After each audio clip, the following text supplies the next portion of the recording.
ఒక చిన్న గ్రామంలో అర్జున్ అనే బాలుడు ఉండేవాడు. అతడికి మట్టి పక్షులను చెక్కడం అంటే ఎంతో ఇష్టం.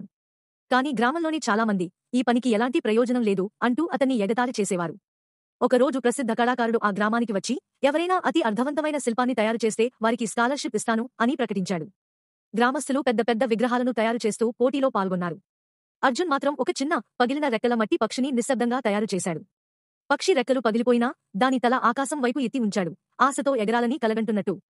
పోటీ రోజు అతని పక్షిని చూసి చాలామంది నవ్వుకున్నారు. కాని ఆ కళాకారుడు ఆ పగిలిన పక్షిని ఎత్తి చూపుతూ అన్నాడు, ఇది కేవలం మట్టి కాదు. ఇది కలల శక్తిని చూపించే ఆత్మతో కూడిన కళ. రెక్కలు పగిలినా కలలకి అడ్డం లేదు. ఆ రోజు అర్జున్ స్కాలర్షిప్ గెలుచుకున్నాడు. కొన్ని ఏళ్ల తర్వాత ప్రపంచవ్యాప్తంగా అతని శిల్పాలు ప్రదర్శనలలో మెరిశాయి.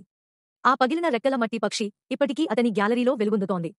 ఈ కథ మనకు చెబుతున్నది ఏమిటంటే, మన కలలను ఎగతాళి చేసినా వాటిని పట్టుదలతో కొనసాగించండి. లోపాలున్న కలలే కొన్నిసార్లు ప్రపంచాన్ని ప్రేరేపిస్తాయి.